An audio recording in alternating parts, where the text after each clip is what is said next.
भन्छु तपाईँलाई त्रिपुरामा मैले देखाएको थिएँ हो फ्युल अक्सिजन हिट इन्जन भन्ने मुनिबाट बोलिरहेको छ काजदेखितिर आएर आगो बनेको छ है भगवान् हेर्नु ल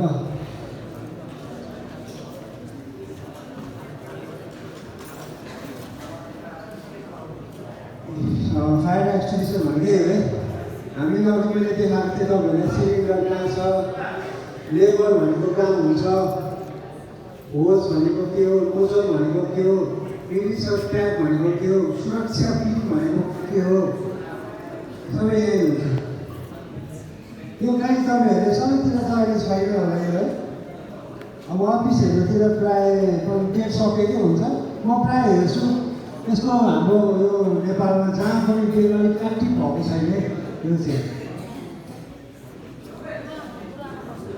भइहाल्यो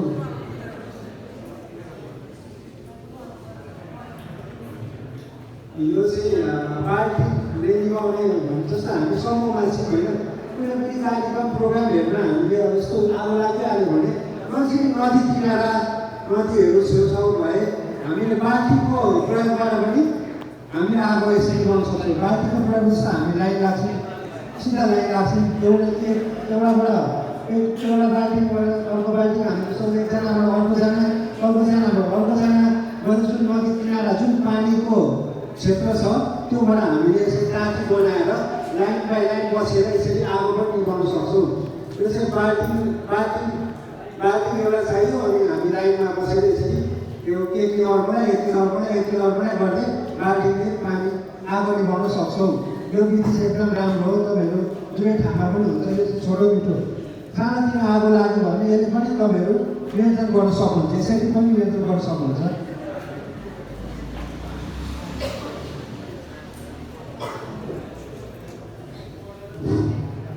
यो चाहिँ stop drop and load down भनेको चाहिँ तपाईँको शरीरमा आगो सरियो भनेको यो पनि हाम्रो विषय छ स्टप ड्रप लोड डाउन यहाँ आगो लाग्यो भने कसो गरेको छ आगो चाहिँ हातमा लागेको छ प्रायः घाडमा अगाडि गयो भने थिएँ आगो सुकेर निभाउँछ कस्तो अगाडि लाग्छ त्यो बसाइ लागेको छ हात जस्तो माथि परेर हामी यसरी यो पैसा चाहिँ गाउँ गरेर गरिहाल्ने छैन अब यहाँ भुइँछ यो घन्टा छ अनि यसरी हात त्यसो गरेर यसरी ऱ्यापिड गऱ्यो यसरी लडीबडी गऱ्यो भन्छ लडीबडी गरेर यो हामी घरको आगो निभाउन सकिन्छ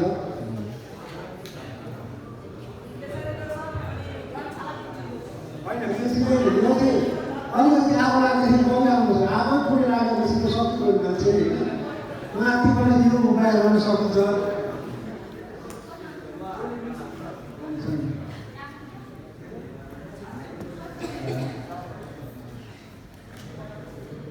जस्तै आगो पूर्ण रूपले बढेको अवस्था पुरै जलेको अवस्थामा यस्तो हुन्छ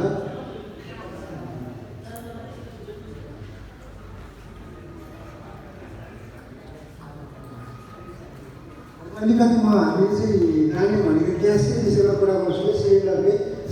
बढी युज हुन्छ हामीलाई सिलिन्डरको घटना के भएको छ भन्दाखेरि हामी सिलिन्डरहरू घरमा तपाईँहरूलाई बास्ना गन्ध कतिको आउँछ होइन कसैलाई त बास्ना पनि आउँदैन होइन कसैलाई त्यो नाकको त्यो बास्ना आउँदैन नि त कतिलाई त्यो बास्ना थाहा नहुँदा त एकदम गाह्रो हुन्छ घरमा हामी सिलिन्डर हुन्छ हामी कहीँ जान्छौँ अब घरमा नानीहरूले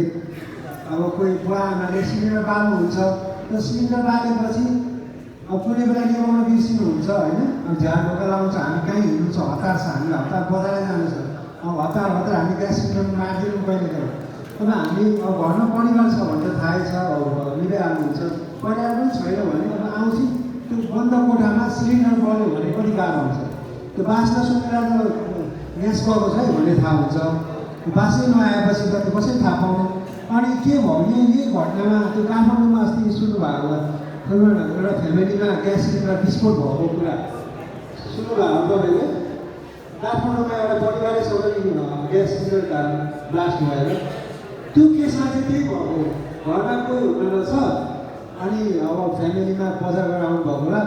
ग्यास अगाडिदेखि लिक भएको रहेछ बन्द कोठा त कहीँ पनि ध्यान खुल्ला छैन अनि उहाँहरू आउनुभयो, उहाँहरू आउनुभयो घरमा। अब बत्तीको सुरुमा अँध्यारो हुन्छ, जाने बित्तिकै अँध्यारो हुन्छ। उहाँले स्विच बोर्ड हाम्रो यस्तोमा हुन्छ नि त, स्विच बोर्डमा